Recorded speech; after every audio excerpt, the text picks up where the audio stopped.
bonjour et bienvenue à la pensée du jour. Aujourd'hui, j'aimerais commencer juste en vous rappelant que le diable est le père du mensonge. Et il y a beaucoup de gens, lorsqu'ils vont avancer dans leur vie chrétienne, soit qu'ils vont chuter dans le péché, soit qu'ils vont faire ci ou ça, peu importe ce qu'on aurait pu faire, le diable va vouloir nous décourager et apporter cette condamnation qui va faire qu'on va se sentir indigne de s'approcher de Dieu dans la prière, qui va faire qu'on n'aura pas cette confiance lorsqu'on va vouloir s'approcher de lui. On va aller ensemble, s'il vous plaît.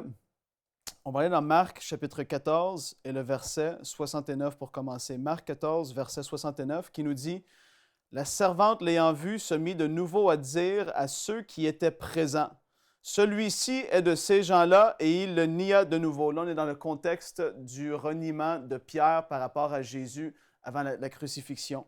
La servante a dit à Pierre, « Toi, je sais, tu en fais partie de ces gens-là. » Et Pierre, peu après, ça nous dit au verset 70, peu après, ceux qui étaient présents dirent encore à Pierre, « Certainement, tu es de ces gens-là, car tu es galiléen. » Alors il commença à faire des imprécations et à jurer, « Je ne connais pas cet homme dont vous parlez. » Et il reniait Jésus directement.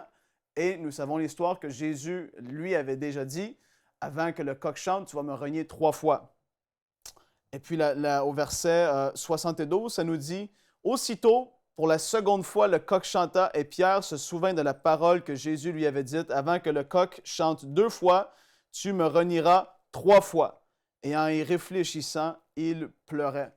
Et il y a dans un autre évangile, on peut lire que Pierre pleura amèrement. Il a vraiment été déçu, il a chuté, il a renié son maître, son Seigneur. C'était le même Pierre qui avait été sur le mont avec Jésus lorsqu'il avait vécu la transfiguration. Et là, on le voit qu'il a renié 3 fois. Et pourtant, on va lire, vous savez, lorsqu'on vit notre vie chrétienne, parfois ça peut arriver qu'on chute, parfois ça peut arriver qu'on a des manquements, ça peut arriver qu'on vit des difficultés. Mais je veux toujours vous rappeler que Dieu est toujours là. Il est fidèle pour nous pardonner, nous purifier de toute iniquité si nous confessons nos péchés comme 1 Jean 1,9 nous le dit si bien. Et là, on voit que Pierre est dans un moment de découragement. Ça nous dit qu'il pleura amèrement. Il a pleuré. Il s'est rendu compte qu'il a nié son Seigneur, Jésus. 3 fois, à 3 reprises, et Jésus lui avait dit. Et il l'a fait quand même. Il est dans un moment de découragement épouvantable. Et là, j'aimerais apporter notre attention dans Marc, chapitre 16. On fait juste se déplacer au chapitre 16. Et Marc, on vient de lire ces paroles qu'il a écrites inspirées du Saint-Esprit. Marc 16, au verset 1, nous dit « Lorsque le sabbat fut passé, Marie de Magdala, Marie, mère de Jacques et Salomé achetèrent des aromates afin d'aller embaumer Jésus. Le premier jour de la semaine, elles se rendirent au sépulcre de grand matin. » Et là, Jésus a été évidemment crucifié et il était mis au tombeau. Et ça nous dit au verset 3, elles disaient entre elles, « Qui nous roulera la pierre loin de l'entrée du sépulcre? » Et levant les yeux, elles aperçurent que la pierre, qui était très grande, avait été roulée. Au verset 5, ça nous dit, « Elles entrèrent dans le sépulcre, virent un jeune homme assis à droite, vêtu d'une robe blanche, et elles furent épouvantées. » Et au verset 6, il leur dit, « Ne vous épouvantez pas, vous cherchez Jésus de Nazareth qui a été crucifié. Il est ressuscité. » Et ça nous dit, « Il n'est point ici, voici le lieu où on l'avait mis. Mais allez dire à ses disciples et à Pierre. » Allez le dire à ses disciples et à Pierre. Wow, c'est incroyable! C'est lorsque je me suis rendu compte à quel point Dieu s'en faisait pour chacun de nous précisément. On a vu que Pierre a renié Jésus et là, l'ange qui était là a dit aux femmes, allez le dire à tous les disciples et à Pierre. Pierre venait de vivre un découragement, comme j'ai dit, terrible, vraiment. Il avait renié 3 fois Jésus. Il devait pleurer. Il devait être tellement rempli de condamnation. Le diable a dû vraiment s'en prendre sur lui, sur sa vie, commencer à le condamner. Si et ça, tu es indigne. Tu n'es pas digne d'être appelé son disciple.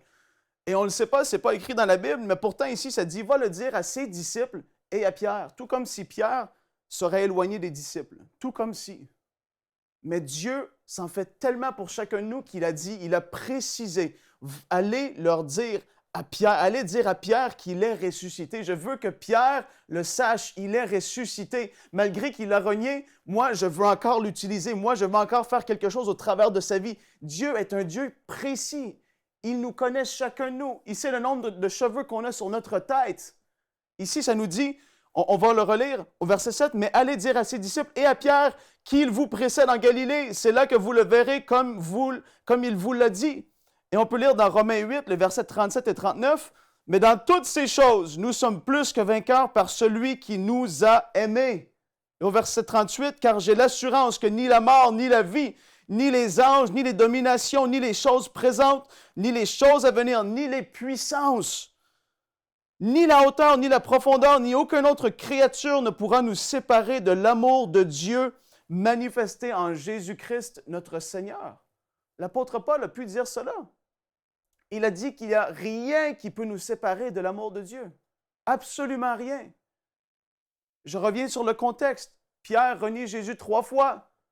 Il subit une condamnation. Il se met à pleurer. Il a dit, j'ai vraiment fait, j'ai pas été digne. Et là, comment est-ce que je peux servir Dieu? Comment est-ce que je peux servir Jésus, mon maître? Il a tant fait pour moi. J'ai vu tellement de miracles se produire, ci et ça. Mais Dieu, il dit, va le dire aux disciples et à Pierre. Dieu est au courant de toutes choses. Il est au courant de votre situation. Et aujourd'hui, il veut vous dire à vous précisément, à votre nom, peu importe ce que vous avez fait, il vous dit, relève la tête. Il n'y a rien qui peut vous séparer de mon amour qui a été manifesté en Jésus-Christ sur la croix lorsqu'il est mort. Il a été mis au tombeau, il est ressuscité pour tous nos péchés. Il n'y a rien qui peut nous séparer de l'amour de Dieu. Rien au monde. Je veux être sûr que vous compreniez. Il n'y a rien que vous puissiez faire qui va faire que vous êtes séparés de l'amour de Dieu. Vraiment, on doit en être conscient. Jean 3,16 nous dit, car Dieu a tant aimé le monde qu'il a donné son Fils unique. Dieu a aimé les pécheurs. Dieu nous aime même si on chute, même si on a des manquements dans peu importe le niveau. Dieu, il nous aime, il est toujours là. Le psaume 103, verset 2, ça nous dit, « Mon âme bénit l'Éternel et n'oublie aucun de ses bienfaits. C'est lui qui pardonne toutes tes iniquités, qui guérit toutes tes maladies. C'est lui qui délivre ta vie de la fausse, qui te couronne de bonté et de miséricorde. » Le verset 4, ça nous dit, c'est lui qui délivre ta vie de la fausse, c'est-à-dire de la mort. Oh, Dieu est tellement bon. Il n'y a rien que vous avez fait dans le passé qui peut vous séparer de l'amour de Dieu. Ne pensez jamais que vous êtes indigne. Si on aurait été indigne, il n'aurait pas envoyé son Fils, Jésus-Christ, mourir à la croix pour nous. On est ses enfants et il veut cette relation. Il veut que cette relation soit libre et ouverte entre nous et lui. Soyez-en convaincus, il n'y a rien qui peut vous séparer de l'amour de Dieu. Dieu vous connaît par votre nom et il veut rétablir la relation qu'il y a pu avoir, qui a pu être brisée. Peu importe le mensonge que le diable a pu vous dire, il veut que ça soit entièrement restauré. Soyez bénis. Pour aller plus en profondeur, vous pouvez lire et télécharger la version complète de cette pensée du jour sur le site enseigne-moi.com.